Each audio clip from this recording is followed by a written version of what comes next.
नमस्कार विद्यार्थी मित्रांनो, बरेच विद्यार्थी आणि पालक एक कॉन्स्टंट प्रश्न विचारत आहेत कमेंट्समध्ये की दादा आम्हाला एवढे एवढे पर्सेंटाईल आहेत, तर आम्हाला कोणतं कॉलेज मिळू शकतं, आमच्या पर्सेंटाईलच्या रेंजमध्ये कोणकोणते कॉलेजेस येऊ शकतात. तर याचंच एक सिम्पल सोल्युशन आपल्याकडे आहे, ऑलरेडी ते रेडी आहे. तर त्याच्या थ्रूनच तुम्हाला मी सांगू शकतो. एक तर पर्याय तुमच्याकडे असा आहे की तुम्ही जी MST CETची PDF आहे कट ऑफची, तिथून शोधू शकता, पण तिथून शोधणं खूप अवघड. मग तुम्ही आमची ही स्प्रेडशीट यूज करू शकता. कसं बघा, आपण डेटामध्ये जाणार, क्रिएट फिल्टर व्ह्यू केल्यानंतर तुमचे जे पर्सेंटाईल असतील ते पर्सेंटाईलचे रेंज बघण्यासाठी आपण काय करणार, इथे फिल्टरचा ऑप्शन आहे, तो फिल्टरचा ऑप्शन आपण एबल करून त्याच्यामध्ये आपण फिल्टर बाय कंडिशन हा जो ऑप्शन आहे तो सिलेक्ट करणार. त्याच्यामध्ये बिटवीनचा एक ऑप्शन असतो स्प्रेडशीट्समध्ये किंवा जे एक्सेल शीट्स असतात त्याच्यामध्ये, इथे इज बिटवीन. आणि समजा एखाद्या विद्यार्थ्याला पर्सेंटाईल पडलेले आहे समजा 85 पर्सेंटाईल, मग तो वर 5% आणि खाली 5% बघेल. सो आपण बघूयात 80 to 90 पर्सेंटाईल याच्या दरम्यान तो बघणार ना. तर तेवढं बघून आपण ओके करूया. आपल्यासमोर जे लिस्ट आहे कॉलेज ती येईल तुमच्या पर्सेंटाईलच्या रेंजच्या दरम्यान. ठीक आहे, तर इथं आलेली दिसत आहे.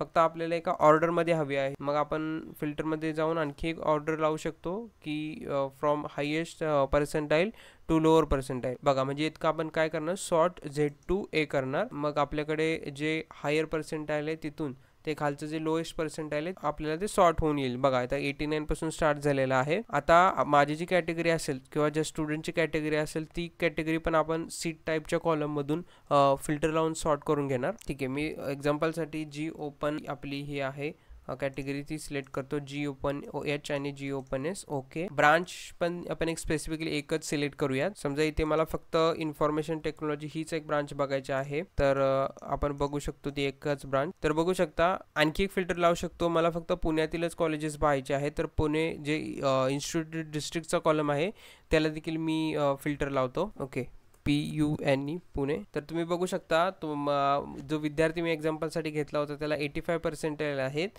आणि त्याच्या रेंजमध्ये इतके कॉलेजेस आता त्या स्पेसिफिक एका ब्रांचसाठी येत आहेत. तर अशा पद्धतीने तुम्ही कोणत्याही ब्रांचसाठी कोणत्याही सीट टाईपसाठी तुमच्या पर्सेंटाईलच्या रेंजमध्ये कोणकोणते कॉलेजेसचं कट ऑफ येत आहे ते पाहू शकता. कुठे बघू शकता, आपली ही एक स्प्रेडशीट आहे ज्याची लिंक मी डिस्क्रिप्शन बॉक्समध्ये दिलेली आहे. ही स्प्रेडशीट आपण पेड देत आहोत. जे विद्यार्थी एनरोल करतील त्यांना या थ्रू ॲक्सेस दिला जाईल. सगळी माहिती खाली डिस्क्रिप्शन बॉक्समधील गुगल फॉर्ममध्ये भेटतील. ठीक आहे, काही डाऊट असेल तर कमेंट करून विचारू शकता. Thank you very much.